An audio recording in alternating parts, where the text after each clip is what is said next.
We first met Sayoni many years ago when Alicia introduced us to her best friend. Yeah. And I think I speak for everyone when I say that that first meeting felt like meeting a lost member of our tribe.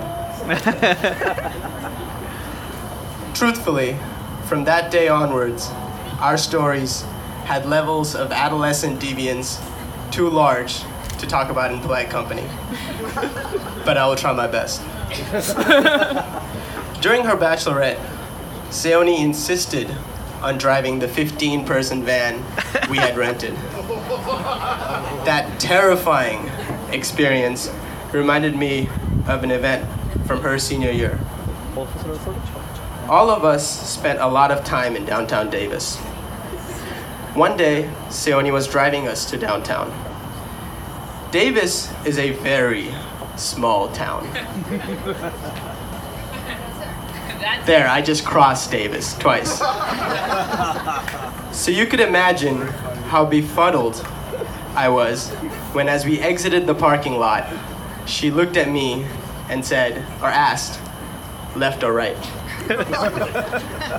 I asked her, you don't know what direction downtown Davis is from your apartment? First thing you need to know about Sayoni, GPS is a girl's best friend. Sayoni is probably the only person that shares the level of love I have for fast food. Sayoni almost always wanted Jack in the Box when I did. And even when she didn't, and I jumped out of a moving car to get Jack in the Box, to get some fries and a jumbo jack, she always drove back and picked me up. Unlike some of my other friends. Akshay!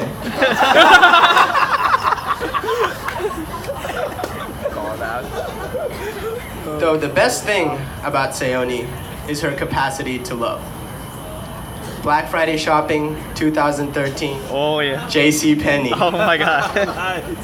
Sayoni and I were standing in line, probably to buy a t-shirt or something.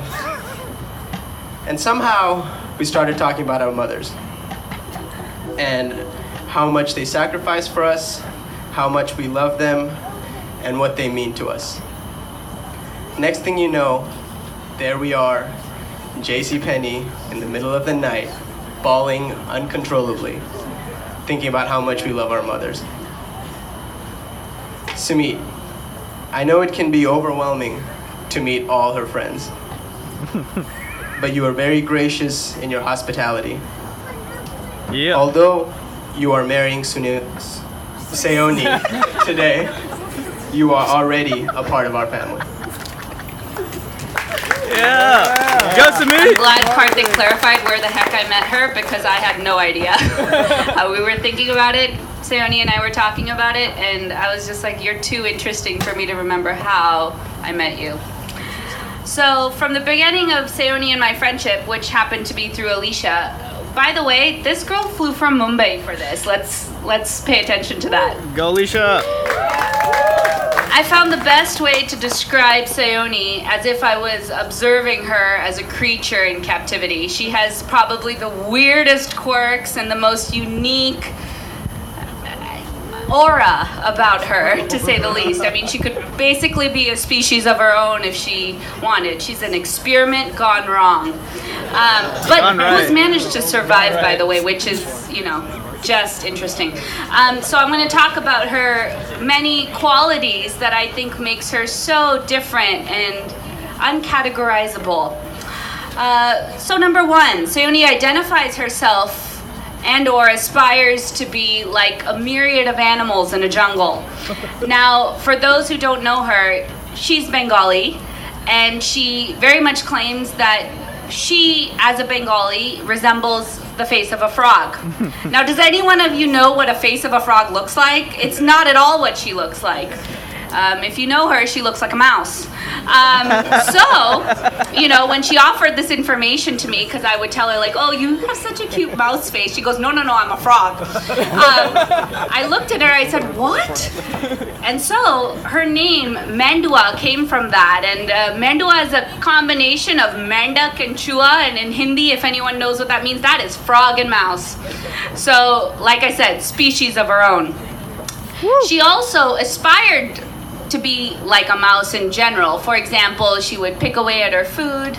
She always wanted to have big sunglasses that she could hide behind so she could be one of the 3 blind mice. That was her aspiration of the UC Davis days. Now, the girl is blind, but she really didn't have to make it obvious to all of us. Second, as Karthik had touched upon, she has a very refined palate.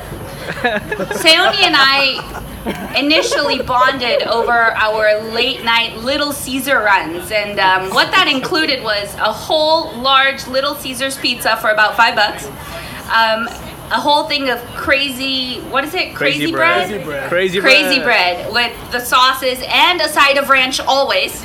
And we always got cheese because I just didn't like the pepperoni, and she was nice enough to let that go for me. And we would finish all of it in the span of like 10 minutes. Both of us just sitting there talking about life and just eating pizza and crazy bread. Before the wedding, she had asked me like, hey Sooms, I have a favor for you. And I was like, all right, tell me, you're my girl, what do you want? She goes, I want you to throw chicken nuggets at me at the mandap instead of, flowers and rice. It's like an accomplishment. Every time I go around the fire, I get a chicken nugget. Why? Who knows? But at least you know exactly what you like. It's probably why Sumeet scored so big on that first Tinder date of yours. Lastly, she believes she's invincible. Earlier this year, we went on a girls' trip to Portland, and, she was just doing the menial task of walking down a set of stairs. Of course she tripped. Of course she twisted her ankle very badly. And of course, she was referred to as Hobbly for the rest of the trip. Known for as a I guess follow-up to Dobby from Harry Potter.